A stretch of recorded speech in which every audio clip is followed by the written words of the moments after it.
All right, so I've got 8 of you so far on the call. I think we'll go ahead and get started, and we'll try to integrate people into the call as we go, and we'll allow them to introduce themselves as we move forward.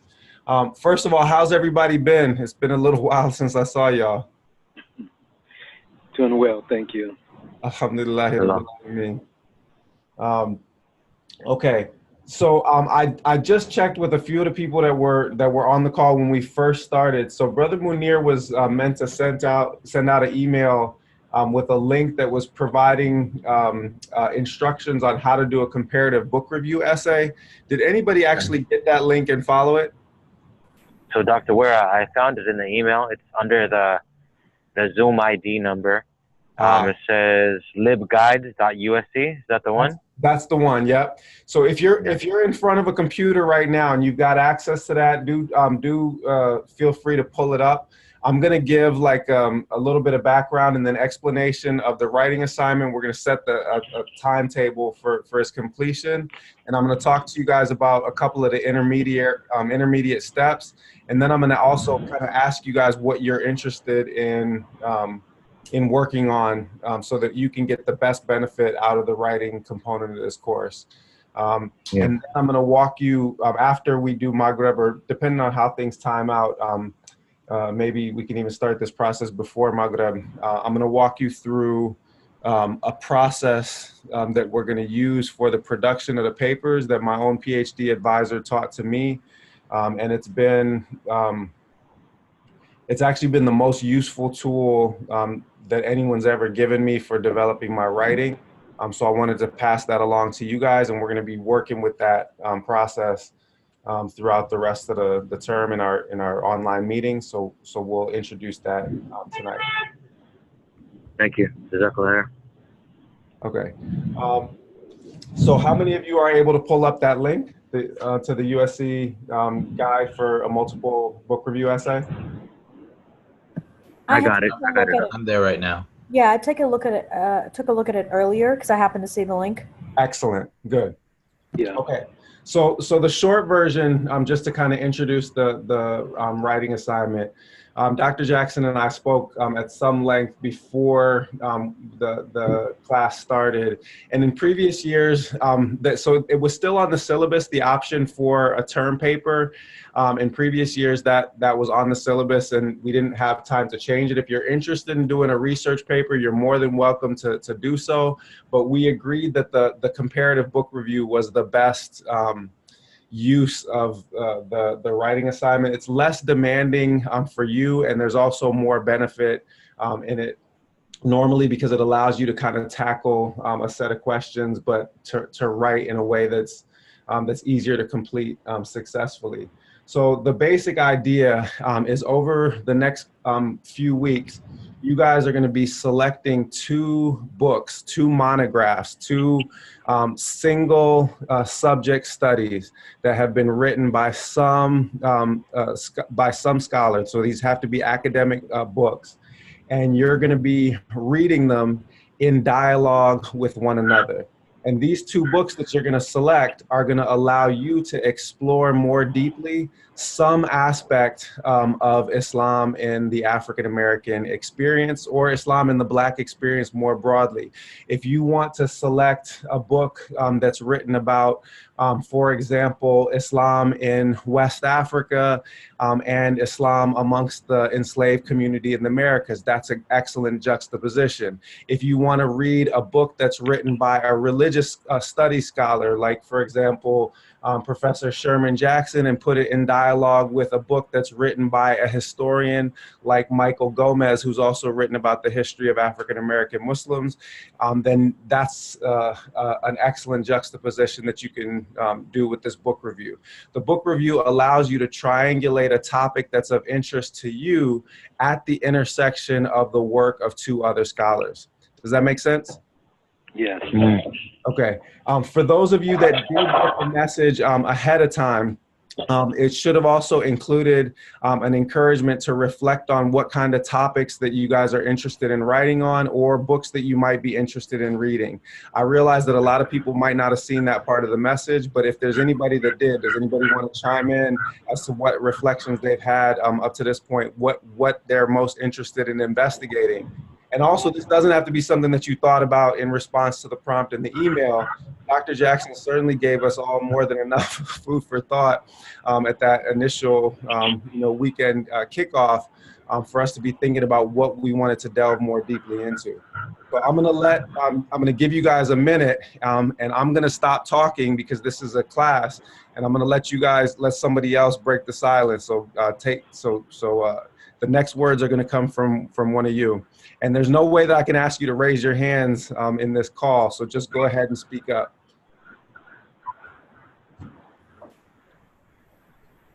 So this is Sadia. There was a couple of different topics. Definitely haven't narrowed it down, but if I had to just say, and I guess now that I understand that better to choose two books, it might maybe push me towards a certain direction.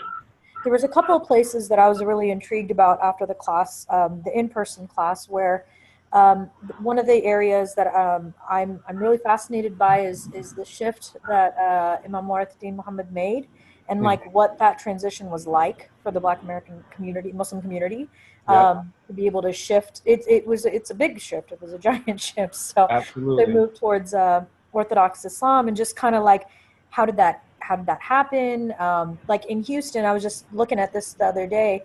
There's a cultural festival coming up at the WD Masjid, and there's a step program by Mosque 45 coming in to do, so it's really interesting because I'm like, oh, so there's still either a nation mosque or so I'm curious about the collaborations. I'm curious about how did the shift take place. So something like that was very interesting. And then the other, not completely separate, but separate issue that I find really fascinating is the intersection of Islam and hip hop. Really interested in how and when it became so cool to do that, and then when it stopped being cool to do that, but then it's kind of trying to be revived now with these random Arab words thrown in, but they don't really have meaning anymore. They're not owned in the same way. So a couple different topics that I think kind of for me were really just intriguing and stood out as to pursue. And like I said, now that you put a kind of a book behind it, maybe I need to kind of look at what might make more sense. Yeah, so just really quick, and I'm going to ask people to jump in response to a few of the things you said, but to point you for the first of those topics, Edward Curtis at Indiana University has written about this first subject that you're interested in. Okay. So I'm going to find a reference for you. And that's also one thing that I wanted to mention when I introduced the assignment, is that I'm going to do the work of giving you guys an already pre-approved book list. Inshallah, hopefully by no later than Thursday afternoon. This is a little bit of a busy week for me with committee meetings and other things. But I'm going to at least get a preliminary list to you. If there's books outside of that list, just approve them with me ahead of time. But I'm gonna do the legwork of giving you guys a list of books that are written by historians, by sociologists, by scholars of religion, by anthropologists, that'll give you some places that you can tap for some of these questions.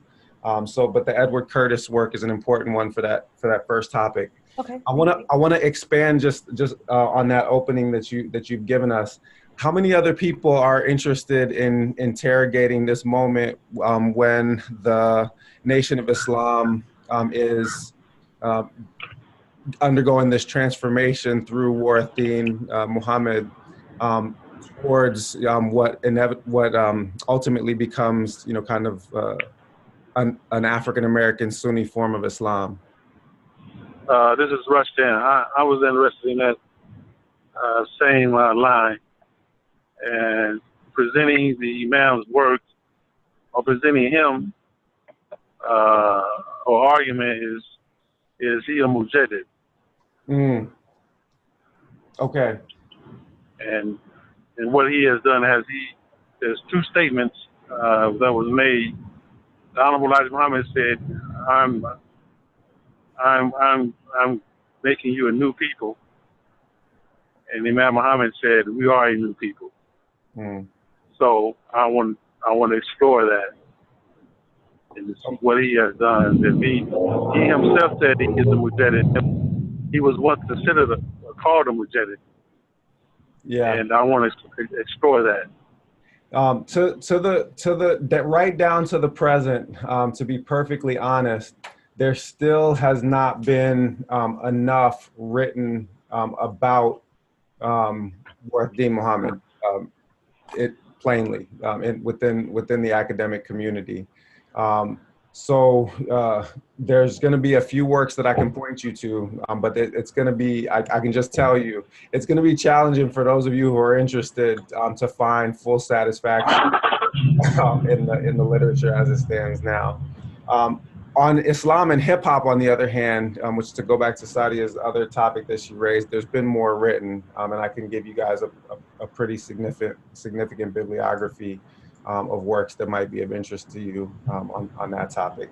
And just to go back to Sadia as a way of illustrating the way that the assignment functions. So part of the reason why this is a useful assignment in the context of this kind of course is that you're actually not required to choose between two topics that are of interest to you. If you're interested in Islam and hip hop, and you're also interested in the transition from the nation, you can select two books that are on those topics. But you're going to have to be the one that develops an argument in your review essay that compares and contrasts, that connects and also distinguishes between the two works. So you're going to have to be the one that reads carefully and brings out the connective tissue that's between the two works, and also the way that you get an A in this assignment, that you develop some kind of original argument of your own about what you see at the intersection of the two works that you're reading. Does that make sense? Yeah. Okay, so if you write two very sound summaries of the arguments of the two books that you're reading, then you will be in the B range for this paper. You will not be able to get into the A range for this paper. In order to get into the A range for this paper, you need to provide that sound summary of the arguments. You need to give a critical reading of the book, the kind of sources that they're using, the arguments that they're making, and then you need to develop your own original argument about what you see at the intersection of these two works. And I'm gonna be helping you guys do that over the next 6 weeks or so, pretty much every other Sunday night, so that we can get there. Does that make sense? Yeah. Yes. Okay, so somebody else chime in with some sets of interest. Dr. Ware, yes, sir. Can you give an example? Yeah. What I'm actually gonna do after we're finished is that I'll actually dig into the stacks and show you a paper that does this well. I just actually have to get permission from students in previous classes in order to do that. So I didn't want to. I don't share people's work without asking their permission first. But I can give you an example of how this can be done. Let's just say, for example, that you select as your two books, Michael Gomez's Black Crescent, okay? Which is a synthetic history of Islam in the African-American experience, beginning with slavery and running right down to the hip hop era. And you read that in conjunction with my first book, The Walking Quran, okay, which focuses on West African Islam in the same period. And you, if you go to how many of you are on the USC book, the library page right now? Is anybody still there? Yeah, I'm Yeah. there. Okay, so go down to how to approach writing your review, and I'm just going to read a section, and then I'm going to finish the comparison of the two books. So Okay. in bold, it says, think of a multiple book review essay as a type of compare and contrast paper similar to what you may have written for a general issue-oriented composition class. Now, what did this author, he or she, just say? This is essentially a compare and contrast exercise. So you are going to be comparing and contrasting the approaches that are taken by the two authors and the kinds of sources and methods that they use to develop their arguments. And in the concrete example that I just gave, one of the principal places where the authors are going to be contrasting is on the question of African retentions in the African American Muslim community. Gomez is going to say in Black Crescent that there is no survival of the original Islam of enslaved African Muslims into the 20th century movements within African American Islam. And I happen to disagree with that. So that's one of the places where we're disagreeing with one another. You're going to present, both arguments, and then you're going to make your own assessment and analysis, what you think about the cases that are made, and you're going to present your own view on the question.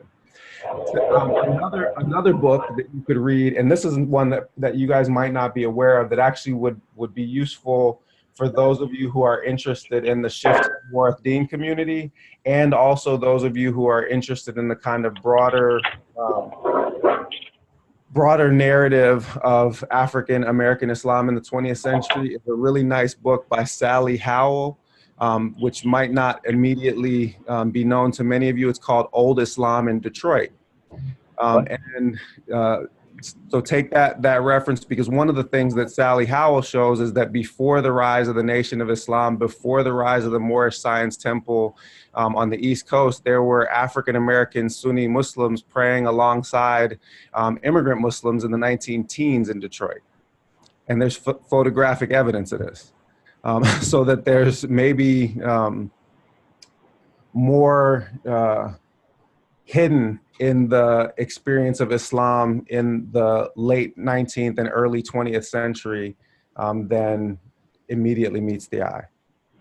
So by bringing together two books that you think are related, or you think that will raise some interesting questions, or will help you get to the bottom of two questions that you might think of as interesting but potentially unrelated, you might actually find that they're deeply related in some thematic or conceptual way.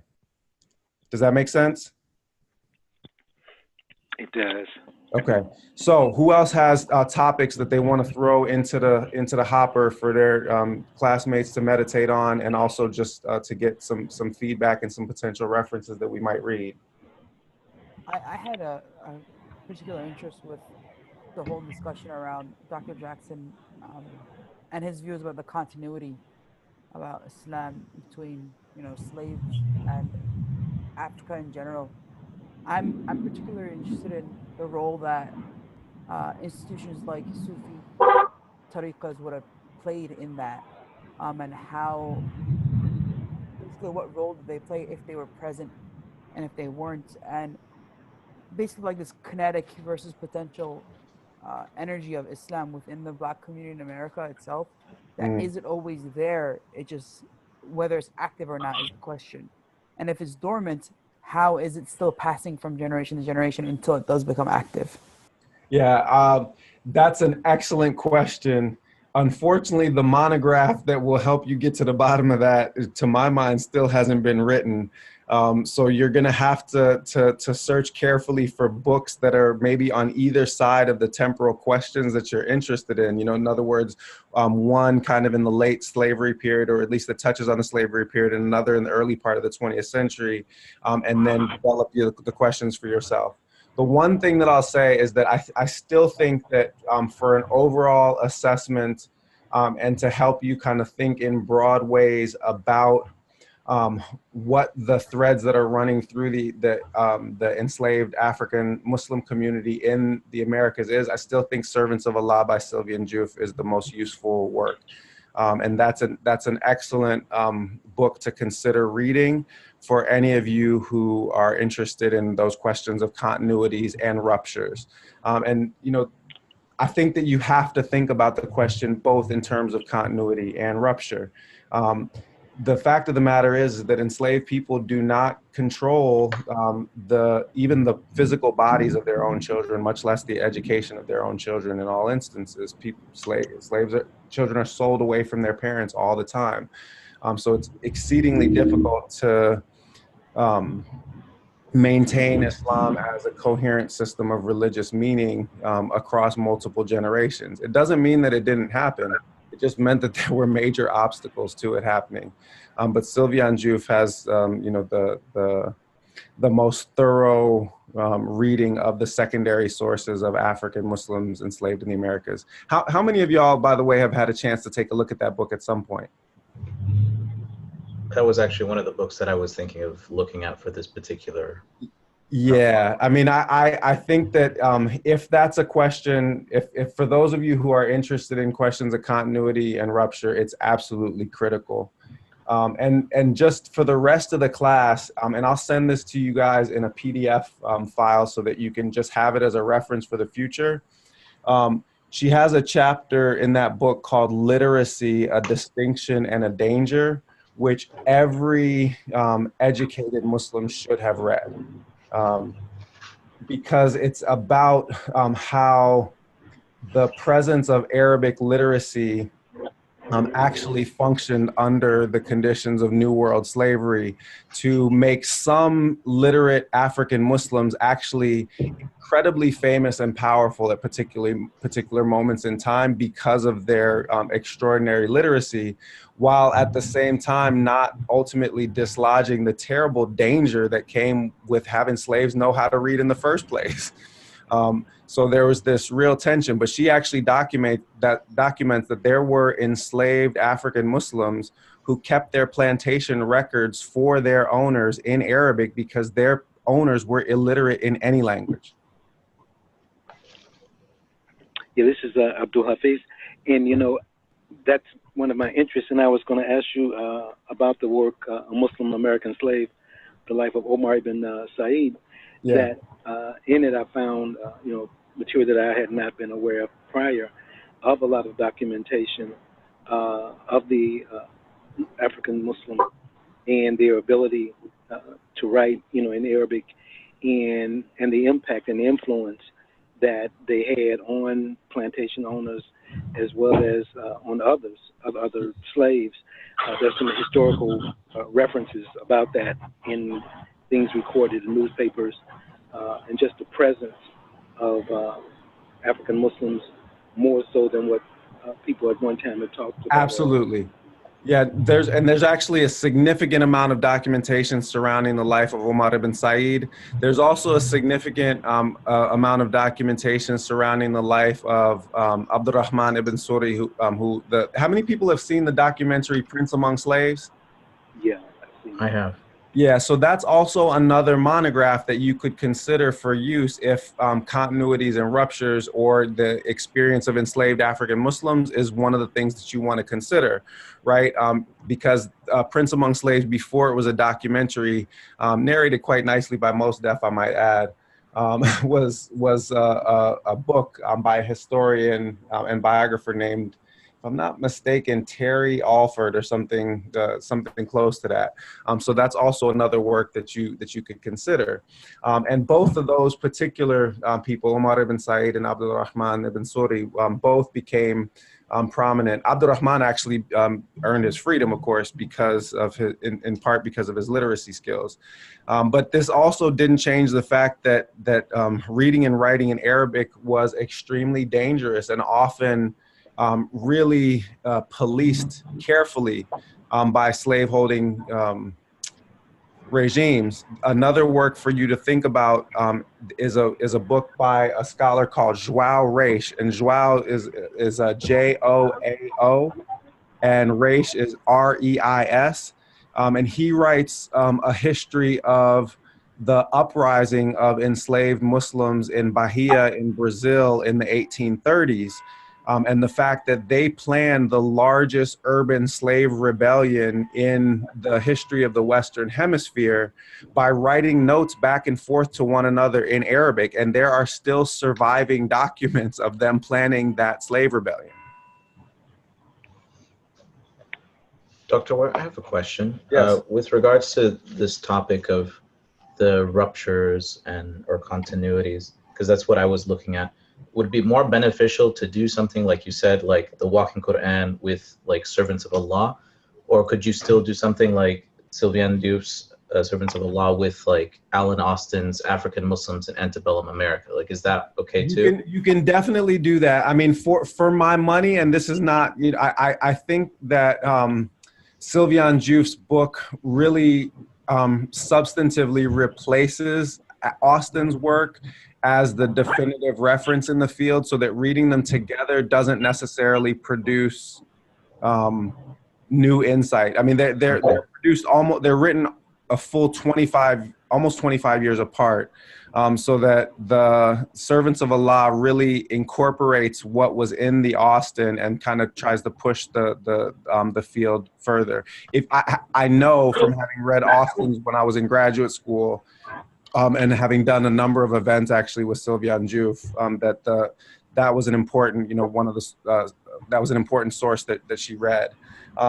There are other, as I said, works that have been written about enslaved Africans in the New World, but I don't know necessarily that reading those two together would be as useful. Listen, as someone who's trained in African history first and African American history second, I'm always going to be happy when people take seriously the African component in African American Islam. I won't just be happy if people read my book. There's a number of excellent studies that have been written in the last 15 years about different aspects of West African Islam that would pair very well with Sylviane Diouf's Servants of Allah, or with João Reis's book on the Muslim uprising in Bahia in the 1830s. There's stuff now that's written about enslaved Muslims in Jamaica, enslaved Muslims in Trinidad. There's stuff that's written about Muslim participation in the Haitian Revolution, Muslim slaves in the Andes, like in South America. So there's a lot that you can use if you want to connect New World Islam with Old World Islam. Would you recommend Beyond Timbuktu? Beyond Timbuktu, I actually recently published a book review of that. So that could maybe we'll use that as an example for next week's discussion. Yes, it's an excellent book, and Usman Khan is a tremendous scholar and has been for a long time. And Beyond Timbuktu is a great overview. The one piece that I'd say is that the last chapters of Beyond Timbuktu might not be as relevant to the questions of continuities insofar as they're actually on 20th century educational transformations in sub-Saharan Africa. So they'll be interesting to you, but they won't connect in the same way. And that in no way takes the book off the table. You can pick any two books that you want that is in that's under the broad rubric of Islam and the Black experience, and just analyze them and see what's there and make an argument about what you see. So there are no limits in that way. I'm just trying to give you my own personal counsel as to where I think the most important. So I actually had a question about that, what you just mentioned. If one of the books, for the most part, has material that's relevant, but maybe some parts of it just kind of veer off into a space that's not as connectable. What you want to talk about, yeah. Is that okay? Is it okay? Absolutely. Okay. And not only that, and we're going to work through this when we go through the drafts, but in order to fully have your own voice as a critical analyst of the two works emerge, you're going to have to make choices about which parts of the book to more substantively engage than others. Do you follow me? Yeah. it's not a book report. so right. That's what I just want to be clear about is like you're looking that's for exactly us to right. analyze what's, like, okay. And this is, so you'll even actually see this in the review, in the published review that I did of Usman Khan's book, is that I tell the readers, what I think the most interesting parts of the book are and why, but I also, in the parts that I'm not going to, as substantively address, I summarize the arguments in those places in order to move forward to delve deeper into what I think the real critical questions raised by the book. That's one of the rhetorical strategies that you're going to need to be deploying when you think about how to write a critical book review at all. But it becomes all the more imperative when you're doing a comparative critical book review, because you really need to make sure that your voice as the analyst emerges, and you're providing the kind of prism through which the books are read. Okay. Does that make sense? Yeah. Mm-hmm. Do other so folks? You're coming at it maybe with like a certain lens.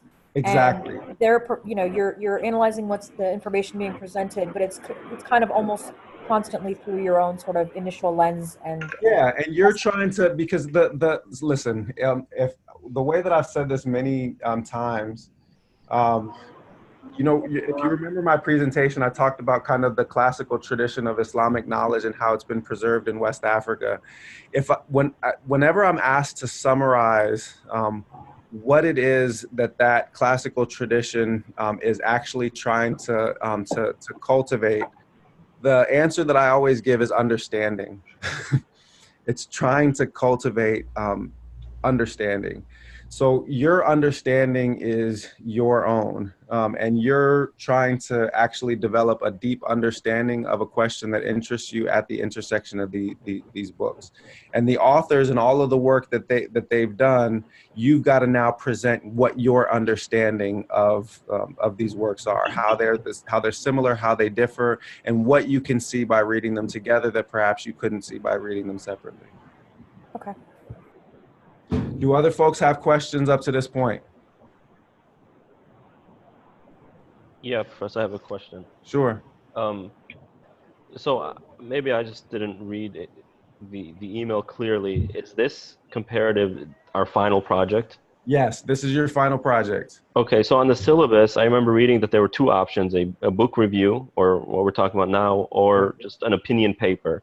Yep. On a topic. Is that still okay, or are we all now? Do we all right. now? So I mentioned that at the beginning, is that so it's not an opinion paper. It's a research paper, which is different. It's going to require you doing secondary research on a particular topic that interests you. And the case that I made at the beginning, and this is something that Dr. Jackson and I discussed at some length, was that in previous iterations of the course, there's always been more benefit in doing the comparative book review as compared to the research paper.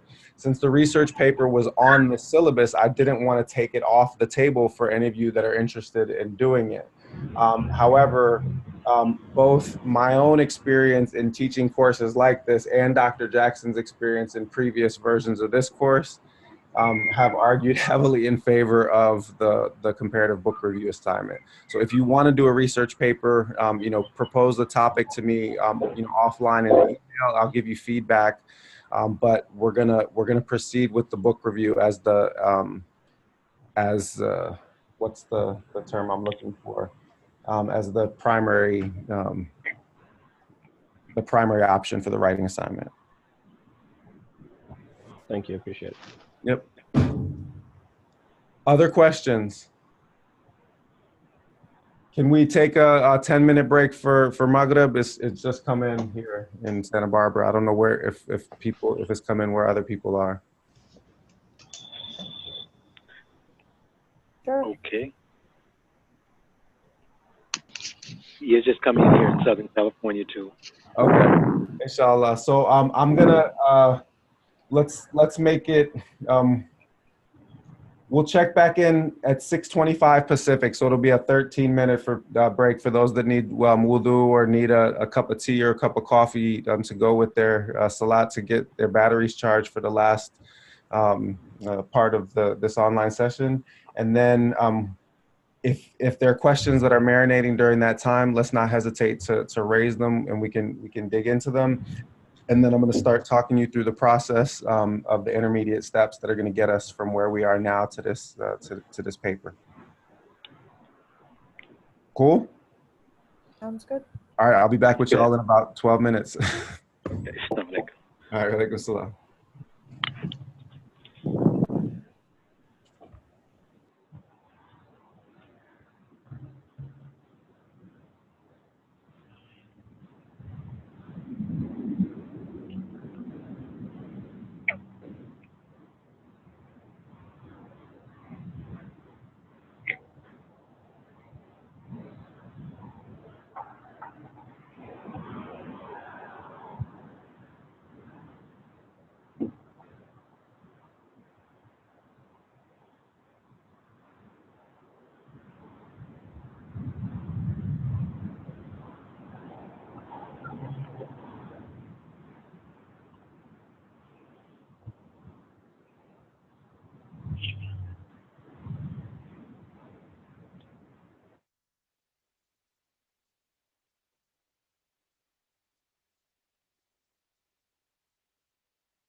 Could you turn on TV in the room?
Hey friends, how are you? Do you have any regular bread? Peanut butter jelly toast.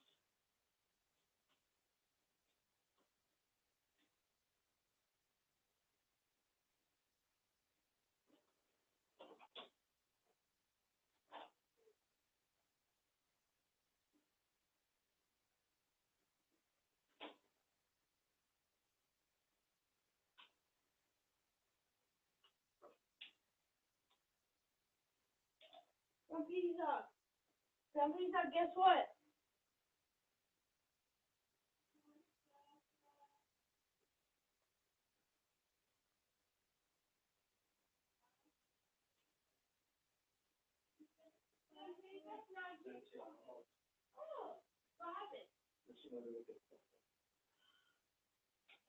They're losing 2-1 from pizza. Assalamu alaikum. Walaikum salam. Hey, Brother Abdul Hafiz, you know you're sharing your screen. Okay, let me take that off. We got this amazing picture of you and your wife. Okay. Okay. Oh, wow.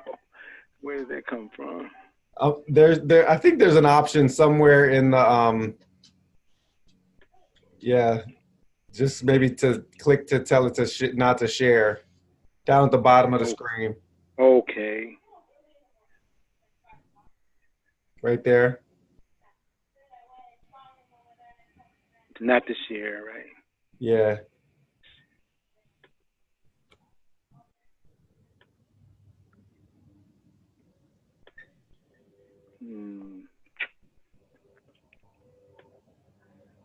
Or maybe just go out and come back in just to see if you get the option more easily now.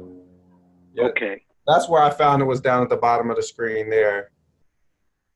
Yeah, I see that. I didn't see how that came up. I mean, don't get me wrong, y'all are adorable, but I just didn't know if you wanted to share that much. No, I didn't even know how that popped up like that. Let's see. I'll go out and come back. Inshallah. Inshallah.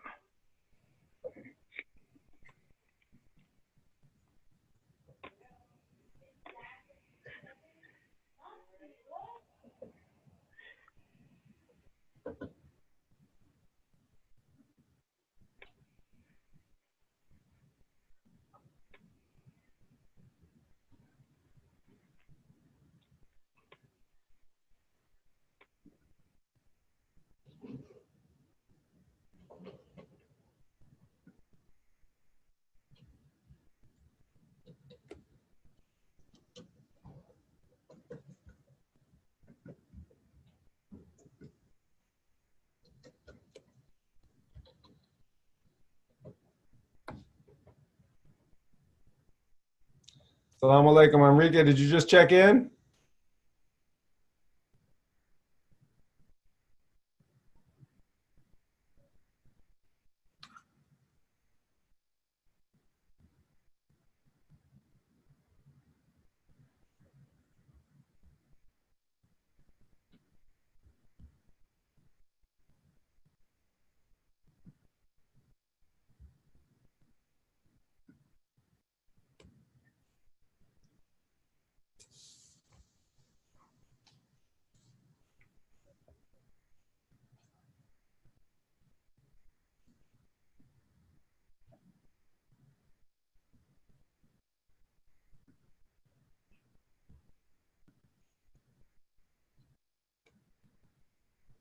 Assalamu alaikum. I'm just gonna wait for Brother Abdul Hafiz to check back in before we start back up. Can everybody hear me? Yeah, I can hear you. Okay, great. Yeah, I can hear you. Really quickly, actually, while I'm waiting for him to come back, there was another iteration of this assignment that occurred to me actually right as I was finishing the Salat, which was you can also, I mean, especially for those of you who are interested, like sorry, who was it that asked the question about African Sufism and questions of continuities? Oh, that was me. Yeah. So for example, in the absence of being able to have a study that's going to give you direct answers about continuities in African Sufism, another thing that you could do is you could take like one of the two excellent studies that has been done of the Tijani community of Sheikh Ibrahim Yas. So there's one by my former graduate student, Zachary Wright, Dr. Zachary Wright, which is a history of Sheikh Ibrahim's movement. And then there's also a wonderful book by my former colleague at Northwestern, Rudiger Seizeman, called Divine Flood, which is about the same topic. So if you were interested in doing a compare and contrast, you could, for example, read one of those studies of this 20th century West African Sufi movement and read that at the same time as you read about a 20th century North American, African American Sunni movement, and think about a compare and contrast in that way. And that would allow you to address, questions of how, racial politics and Islam function in Africa as opposed to the diaspora. There's really no end to the kind of arguments that you could develop, but reading, studies that are, in the same time period in different places is an excellent option for this kind of compare and contrast. I was kind of interested in actually in looking at, because I feel like the Tijani movement is a very commonly thought of movement when we think about Sufism in Africa and its influence even carrying over sometimes or spilling over into America. Absolutely. But I was also interested in maybe comparing, contrasting about the Qadiris and their presence in the Americas, because I know there are some resources or sources that talk about having a presence in the Caribbean and even in mainland North America. Yeah, and the story of Muhammad Bakwakwa was a Qadri scholar who was enslaved in Jamaica. Would be a resource there. The other thing to consider, and there are at least two, maybe three. I'll give these all to you in a bibliography, but there's a couple of excellent studies of the Muridiyya Sufi order as well, which the Sheikh Ahmadu Bamba had Qadri initiations. He ends up creating his own tariqa independent of the silsila, his silsila within the Qadriyya. But that's another, kind of late 19th and 20th century movement that is sometimes overshadowed by the attention to Tijani scholar, the Tijaniya tariqa. So that's another place if you're interested in Sufism. I'll just say, as a matter of my own personal reflection. There are few more interesting Sufi scholars to get to know than Ahmadu Bamba himself. So that's also, and actually, in point of fact, one of the books that'll be on the, I probably won't actually include it on your list because it's not, properly speaking, a monograph, is Jihad of the Pen, which is a book that I just completed with two of my former graduate students, which is translations of Bamba's writings alongside Sheikh Ibrahim Yas's writings, alongside Elijah Martal's writings, alongside Sheikh Uthman Danfodio's writings. And that book, just get it for your libraries, but don't read it for this course. Yeah, it's that kind of stuff that with the rhetoric that's espoused in the Sufi literature. How is it that maybe that provides continuity in a spiritual way within the African American diaspora? Even if it's like, for example, like this concept of black religion that Dr. Jackson was talking a lot about, I feel like there has to be some sort of a connection. Where does the spirituality come from? Exactly. Yeah, no, it's a really interesting question. I mean, I'm writing about it now, but not in anything that's been published. And it's certainly this and to take this as a moment of instruction, you know, kind of for the course as a whole. That's like an excellent critical angle to take in your essay, right? That you're already developing the kernel of an argument that you want to make with respect to where there's this gap in the literature, and you're going to be reading things that are going to bring you up to that point, but not necessarily give you satisfaction on it. So that's exactly the kind of critical comments. Like if for those of you that are on the USC site, if you go down to section heading 4, it's going to say critically evaluate the contents. And that's going to be kind of the most important thing. Critical comments should form the bulk of your book review essay. And those kind of insights like that one, those are the places to begin developing those. And I'm going to start now talking you guys through the next step in moving towards this essay and how to kind of bring out your own critical voice with respect to the material. Unless we have other questions still with us from the pre-Maghrib part of the class. Does anybody have unfinished business or questions that they want raised now? Inshallah. All right, so I'm gonna go ahead and so the way that we're gonna approach this is that I'm gonna provide you guys a bibliography of works to consider. I'm going to try to get it to you. I'm thinking Thursday, maybe a little too late. It could be Tuesday afternoon. I'm going to try to make it Tuesday afternoon, just to give you more time to reflect on this.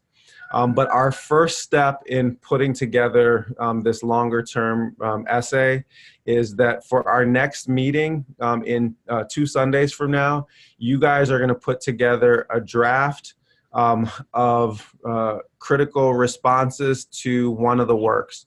So that means you're going to pick at least one of your books and you're going to start to read it.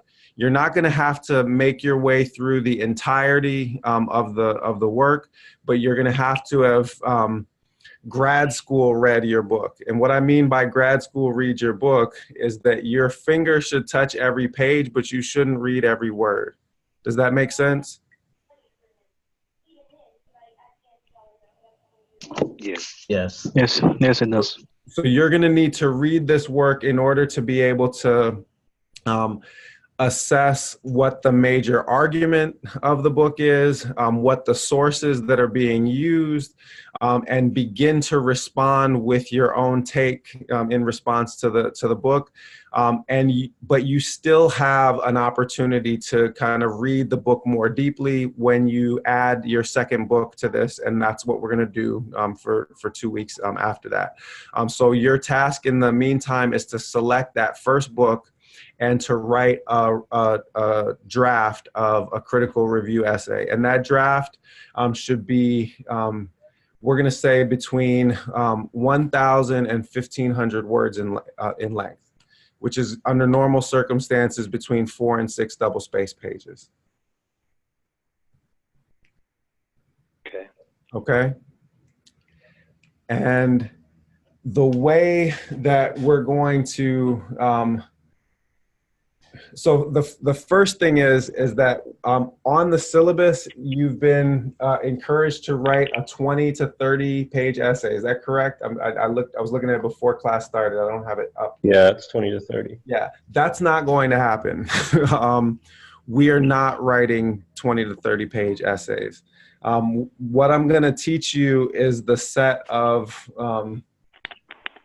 practices and a process that my own advisor taught me that allows you to take the intellectual contents of a 20-page essay and present them in something like 12 to 15 pages, so that your writing will have clarity and concision and rhetorical pop. So our final essays are not going to be longer than 15 double-spaced pages roughly, and they shouldn't be shorter than about 12. So we're looking for a 12 to 15-page essay. If you go a little bit over that, I'm not going to be upset. If you go way over that, then I'm not going to read it, because part of what we actually want to produce through this exercise is the ability to make a strong, clear, critical and analytical statement with an economy of words. Now, I don't want you to think that you've just been given an easier assignment by having this be a 12 to 15 page essay instead of a 20 to 30 page essay. You've just been given a much more difficult assignment, because producing an argument where your own voice drives the paper, when you're also presenting the ideas of others in summary form in only 15 pages, requires very, very careful attention to the rhetorical details of your presentation. And that's why we're going to use this method that my advisor taught to me and that I'm going to talk you guys through right now. Okay? Yes. So this method is called a post outline. Has anybody ever heard of a post outline? I have not. Okay. So here's the basic idea. The basic idea is that this first draft that you guys are going to write, you're going to send it to me. No one else is going to see it. Okay, so you don't need to worry about how it looks, and it will not be graded. It's going to count. You're going to be given credit and given a full A grade for just submitting this draft. The overall grade for the essay will come, for the final critical essay will come at the end, but you will be scored as having an A for this intermediate assignment just by doing the task that I'm assigning. So you're going to produce 1,000 to 1,500 words, and these are going to be, you should be able to do this fairly quickly, because when you write this first draft, you are not going to worry about word choice. You are not going to worry about making sure that the essay is as clean and concise and as tight as possible. This is more or less you getting down your notes in response to the book and putting them in paragraph form. And the reason why we're doing that is that in order to use this post outline process, you have to be able to get your initial drafts done quickly, because you're going to submit them to a process of revision. And here's how that's going to look. You're going to write these 1,500 words. And once you've written the 1,500 words, we are going to submit them to this post outline process. Here's how the post outline works. Everybody that's in front of a computer or has a notebook in their hands, make sure you're taking careful notes for this part. After you've produced that initial draft, which is doesn't have to be particularly well organized. It's just a draft where you're writing in response to the work. You are going to print it out. That's step one. It has to be printed. You need a hard copy. Then you are going to number each paragraph in your draft. Somebody take a guess at how many paragraphs you're likely to have in a 5-page rough draft of a double space of a paper. 15? Yeah, usually you're going to have somewhere between 2 and 4 paragraphs per page, especially since it's a rough draft, so they might not all be, you know, fully developed paragraphs. So 3 is about a good average. Let's say that you've got 15 paragraphs. Every paragraph in that initial draft, you're going to number 1 through 15 on the draft itself. Then you are going to take a separate sheet of notebook paper, and you are going to number that separate sheet of notebook paper 1 through 15. Then you are going to summarize in a single line of that notebook paper the basic argument in the paragraph from the original draft. Does that make sense? So on that second paper, you said you number it 1 to 15. Yep. And you keep your paragraph and you just get a sentence out of it. Not a sentence. It doesn't necessarily have to be grammatical. It helps if it does, but it doesn't have to be. You just need a single line summary of what that paragraph says. Does that make sense? Yes. When you try to do that, it will almost never actually be possible for you. Because what's going to happen in most cases with that first draft is that you will not be able to summarize it in a single line because you will be running on into a second and sometimes even a third line. What's happening under those circumstances is that you've actually got 2, sometimes even 3 main ideas that are all competing for space in that paragraph that you have crafted. Others, you won't even be able to get to a full single line summary because in that paragraph, you were kind of just treading water and you didn't actually have a full idea that what you expressed. So after you have, you're going to leave a little bit of space in that notebook because for paragraph 1, when you realize you can't summarize it in that single line, you're going to separate it into 1A and 1B. You're going to cross out 2 because 2 didn't have a full idea in it at all. You're going to have 3 actually has an A, B, and a C. 4, alhamdulillah, hallelujah, you actually hit this one. This one is actually a single idea that's coherently expressed in a paragraph, so that one can stay the way that it is. 5 needs to be crossed out. 6 needs to be split into A and B, and so on and so forth. Does that make sense? Yeah.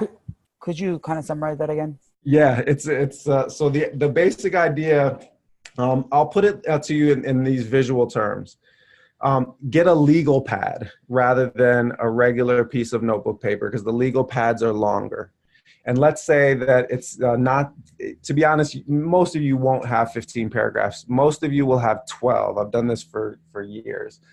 You'll be right in that ballpark. Leave 2 or 3 spaces between the lines as you number 1 through 12 down the side of that page. Do you follow me? And you're going to summarize, you're going to try to summarize in a single line, but in most cases you won't be able to. And in the cases where you're not able to because you have more than one main idea that's competing for space, you're going to letter them A, B, or A, B, and C, and then you're going to produce that single line summary. Do you follow me? So when this legal pad that you have is going to be numbered 1 through 12, and 1 is going to have A and B, 2 is going to be crossed out, 3 is going to have A, B, and C, 4 is going to be crossed out, 5 is going to have A and B, etc. And a few of them might actually accomplish this single line. That's the first step in the revision process that comes with the post outline. Makes sense. Okay. So that's the first draft is you submit it to this process. Now you're going to need to take those single line summaries that exist on that legal pad, and what's going to be your next step? You had 3 main ideas in paragraph 3, and those had to be broken into A, B, and C.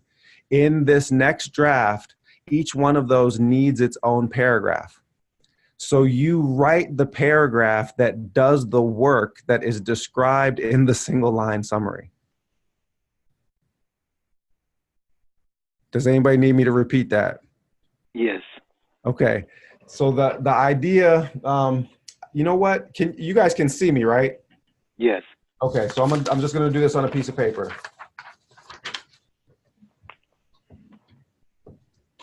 All right. Let's say I've just got a 4-paragraph draft, and I'm now producing my post outline.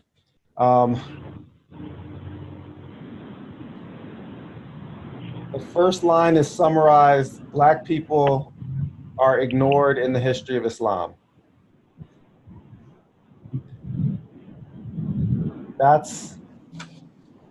I was able to summarize in basically one sentence. That was what paragraph 1 did. Paragraph 2 is history as a discipline treats Africa as irrelevant.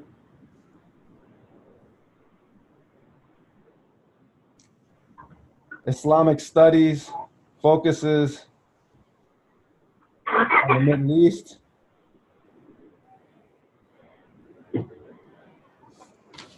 And so these are actually 2 main ideas, and I'm splitting them into A and B for the purposes of my next draft. Now, when I make that next draft, I have to take A and B and make those into paragraphs of their own.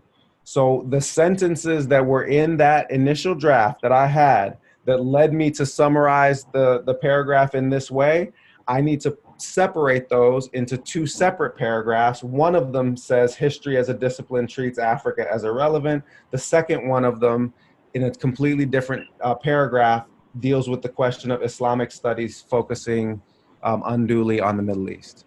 Do you see what I mean? So that means, like, for example, if there were 3 main points in paragraph 3, those 3 main points are rewritten into their own paragraphs. Yes, they become paragraphs 3, 4, and 5 in the second draft.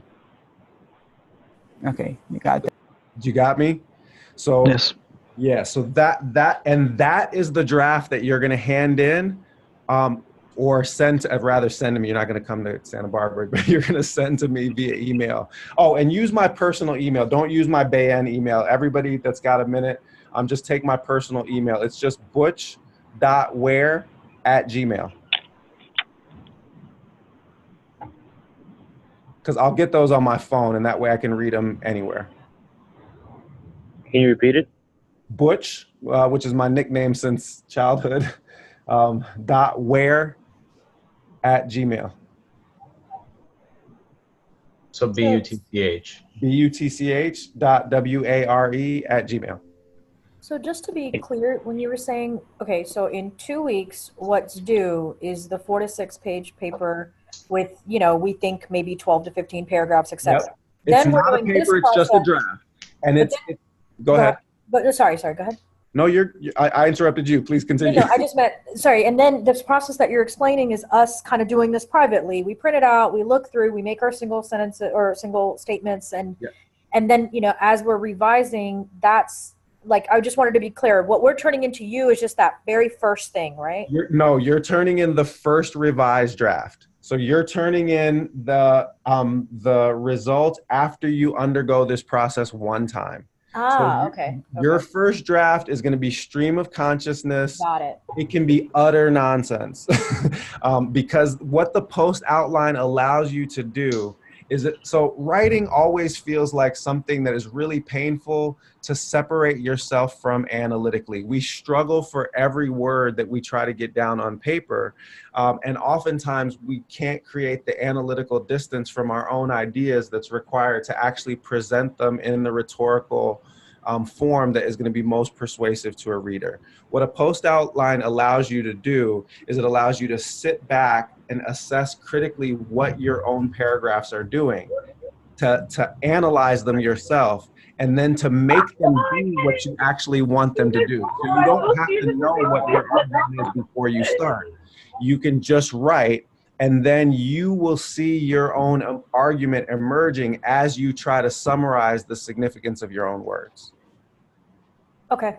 So we're not gonna hand in that initial 1,000 to 1,500. The initial one that you, the very first one, you're printing that one out just for yourself, and you're submitting it to this process one time, and then after you've gone through this, where you separate the paragraphs out, then you're just gonna, that second draft is what you're gonna send. It still does not have to be edited carefully for word choice, for punctuation. None of that is actually particularly important. We're gonna be cleaning these as throughout the quarter, throughout the semester as we go. But I want you to have each gone through the post outline process one time before class, because it'll be instructive in terms of how we move to the next steps of editing. Does that make sense? And you're not being graded on it, but you do need to undergo the steps. I need you to do them. Dr. Ware, can we get a sample? Yeah, absolutely. I can't see the video. I'm Sure. over the phone, so it's very hard for me.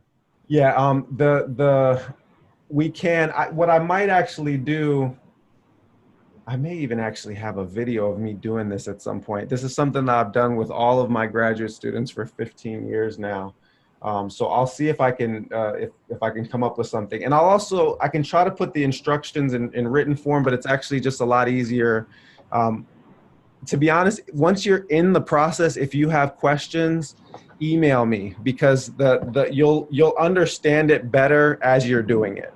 But the basic goal is to just spit out a very rough draft, and then number the paragraphs, and then try to summarize each paragraph with a single line on a separate sheet of paper.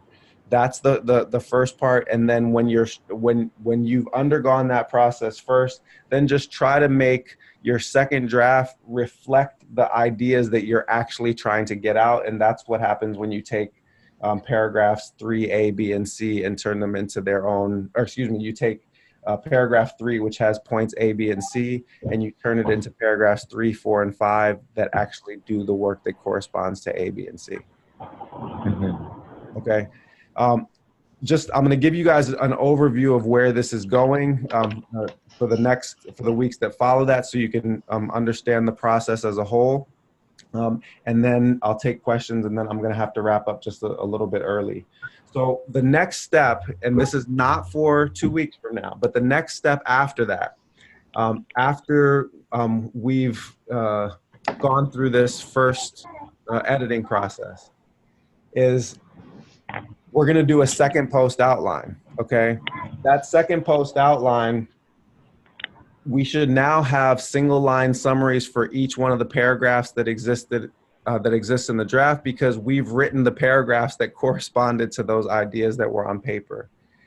Now, when we do this second post outline, we're going to put our actual draft away, and we're just going to read those single line summaries in sequence. If you can read the single line summaries in sequence, then your paragraphs are arranged in the rhetorical order that will make sense to the reader and that will make your case persuasive. But you will never, in your first draft, be able to read those single line summaries in sequence, because ideas don't occur to us in the order that is going to make the most persuasive case to the reader. They occur to us in whatever order they happen to occur. So the next step, after we do this first exercise for 2 weeks, is that 2 weeks after that, we're going to produce a draft where we've now put the paragraphs in order. That we move paragraph 3 to where paragraph 7 is, that we move paragraph 2 to where paragraph 6 is, because that will allow us to read the single line summaries in sequence. And at that point in time, we'll also realize, oh, I need a paragraph between 4 and 5 that doesn't exist, and it should say this. I need a paragraph between paragraphs 8 and 9 that should exist but doesn't, and it needs to say this. And if it says that, then I will be able to read all of these single line summaries in sequence, and they will make a clear argument to a reader, so that I know that the arrangement of the paragraphs in my essay is rhetorically structured in such a way that it's going to make my case look airtight. This is a method that if you use it in any kind of writing that you do, in your professional lives, in your blog, in anything you do. I'll tell you what, read the Walking Quran. You will see the earmarks of this method in every single chapter in the Walking Quran. I used it for the first 5 pages of every chapter and for the last 3 pages of every chapter to make sure that things were arranged in a way that would make my argument come across as strong as possible.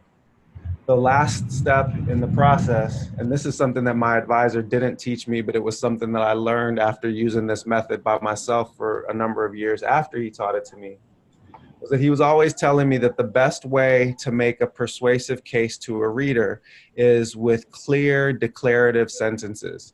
Like a lot of people, look, my father was a locksmith with a 6th grade education. I didn't know what you were supposed to do in school. I just figured you should use a lot of big words and sound smart.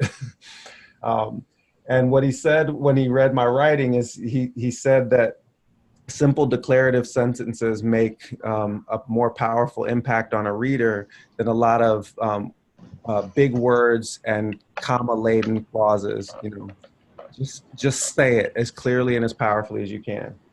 So what I realized was that these single line summaries that were on this piece of notebook paper that I was producing by doing this post outline editing process, many of them were sentences that made simple declarative statements, and they served the purpose of summarizing what was actually in the paragraph.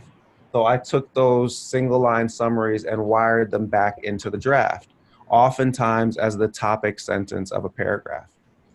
Because then the effect is that you have a clear declarative sentence, and what you've done in the paragraph serves then to unpack the statement that you make at the beginning of the paragraph. And when you do that, you are introducing an idea, and then you're bringing the evidence to back it up. And when you do that, you get A's on papers, and you persuade people of the logic of your case. It's what the Greeks called rhetoric, and it still works.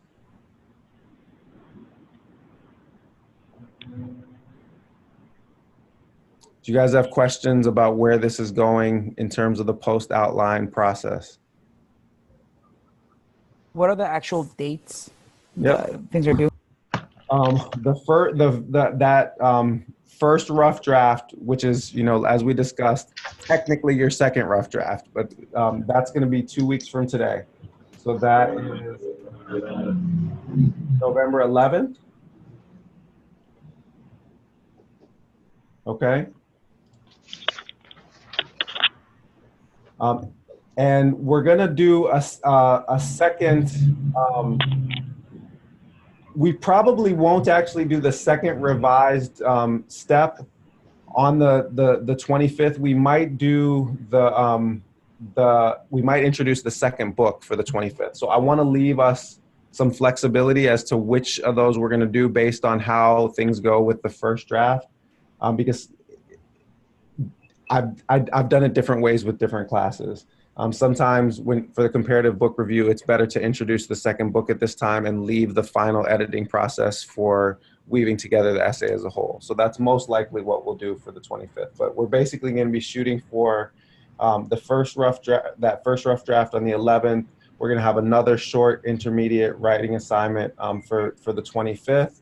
We'll have one that, and then we probably won't have another one until the week before the last paper is due.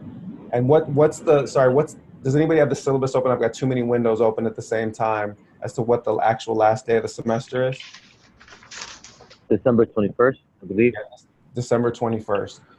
So I don't have, it doesn't take me long to read the final ones. I don't have any reason to give you guys an artificial due date for the last paper that's before that. So just get me your final versions, you know, by the 21st. Okay. But we will have meetings on November 11th and November 25th for sure, and we'll have one last online meeting before the papers due. It'll probably be for December 9th, but I just have to confirm but I'm not actually traveling on that date. And if it's not on that date, it'll be for some other evening that week. Great. Okay. The syllabus also mentioned so there's the paper and then a final exam. Yeah, we're not doing a final examination. The intermediate assignments for the paper and the final paper itself, that'll be that 60% of the grade. The participation for the in-person sessions and the online sessions will make up the rest of the grade. But if you follow these steps and write this essay, the course is designed for you all to do well on this.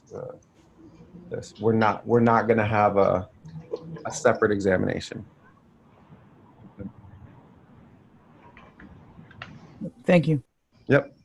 So at what point should we email you with ultimately what we're looking into doing or the potential books that we want to cover? Anytime, I would say anytime in the next week to 10 days, just because you're going to need a little bit of time for sure to read and put your draft together.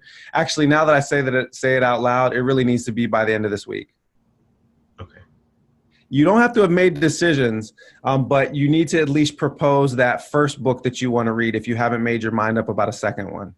Because you're going to need to be able to read it and at least write a rough draft for our November 11th meeting.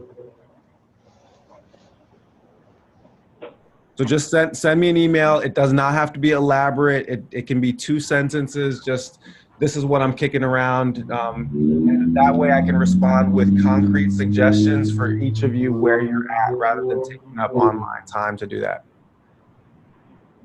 Okay. And like I said, by Tuesday night, I'll try to get you guys a preliminary bibliography. Anything that's on that is good.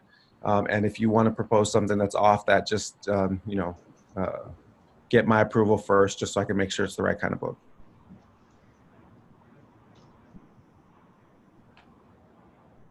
Everybody clear on what we're doing for 2 weeks from now? Yeah. Somebody tell me, so that I know. I'm serious. Somebody tell me. Okay, so you're sending us a You bibliography? guys are letting Sadia take all the participation points for this session. I'm just letting you know. I was there. I need to be sure I'm clear, man. That's Hey, that's I just want to be sure I get it. So you're sending us a bibliography. By the end of the week, we're sending you a topic choice or book choice, at least for the first book. Yep. And then that gives us about a week to start this process where we put a paper out and then we go through the single line summaries, and then whatever we come up with after that is what we're emailing you as our assignment. That's exactly it. And don't just so understand that, or know rather that I understand that this is meant to be a rough draft. So just, listen, my advisor, when he taught it to me, he said the advantage of the post outline format is that it allows you to write quickly. And I did not listen to that. I still labored over every individual word.